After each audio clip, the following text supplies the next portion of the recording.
26 years ago today, Howard Stern radio show premiered in Albany, New York on WQBK 103.5 and 103.9 FM. For those of you that don't know who Howard Stern is a famous talk show radio host that was born January 12th, 1954. He grew up in Long Island, New York, and he's been in radio since the mid 70s. Howard Stern landed his first radio jobs while at Boston University. From 1976 to 1982, Howard Stern developed his on air personality through morning positions at WRNW in Briarcliff Manor, New York, WCCC in Hartford, Connecticut, WWWW in Detroit, Michigan, and WWDC in Washington, D.C. Howard Stern worked afternoons at WNBC in New York City from 1982 until his firing in 1985. In 1985, he began a 20-year run at the WXRK in New York City. His morning show entered syndication in 1986 and aired in 60 markets and attracted 20 million listeners at its peak. Howard Stern has won numerous industry awards. Howard Stern is the first to have the number one morning show in New York City and Los Angeles at the same time. He became the most fined radio host when the Federal Communications Commission, also known as the FCC, issued fines totaling $2.5 million to station owners for content it deemed indecent. Howard Stern became one of the highest paid radio figures after signing a 5-year deal with Sirius in 2004 worth $500 million. In recent time, he has served as a judge on America's Got Talent. $500 million. Oh, my own. That's a lot of fucking money. Man. Let me tell you something about Howard Stern, the king of all media. Howard Stern, before what Howard Stern did, there was this realm of radio. You know, radio, ladies and gentlemen, something that me and my pal Heapsack hold very dear. This is what we do. In some sense, we do radio, and it was a form of entertainment before the television, where families gather around. They sat around the radio. They listened to their serials in terms of their maybe their old Western serials, their Roy Rogers. Maybe they listened to their Jack Benny, if you will.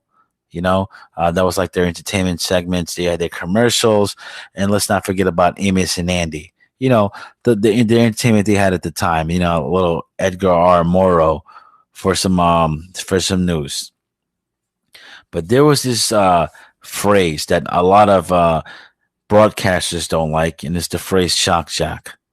And that phrase is something, it was a word that was not created while Howard Stern was doing radio. And then they created this word because of him. And shock jock meant a guy who was on the radio who absolutely said the most absurd, craziest things that you've never heard in your whole life at that point. You have to understand, ladies and gentlemen, things were a lot more censored back then than they are now. And I know people they're like, no, there's no way, because you know we are living in a time where it's very censored, and you can't say this and you can't say that, and everything is practically politically correct or incorrect. For our standpoint, you listen to. Howard Stern was never the guy who, at the time, who was never trying to be politically correct at all. This was a guy who absolutely defied radio. He had great interviews with A-list stars, B-list stars, C-list stars, athletes on their way up and athletes on their way down, and porn stars. The first person ever. You never heard fucking Gene Shepard, who dubbed his audience his night people, who was great in terms of radio. You know what I mean? If you're a radio purist, you should know who Gene Shepard is. But I'd be goddamn that Gene Shepard ever had lesbians on the show, or you know, or he had lesbians or girls up there writing the Sibian. Do your research, people. But like I said, though, man, Stern radio. And what he did and the audience that he brung about, it just goes to show that, you know, it's the realness. It's the product speaking for itself. You know, I can't stress this enough. Like, you know, I love Wolfman Jack, to be honest, man. Wolfman Jack was the original DJ. Like I said, being a fan of radio, he'll tell you the same. Being a fan of radio, man, Wolfman Jack was the guy too, because this guy was like doing like that rebel radio shit. He was like the border of Mexico, you know. And I'm not talking about. I'm talking about before when he got signed to LA and he was doing LA radio and shit. But this guy was legit like a fucking purist, spinning records, doing some illegal shit. I like that.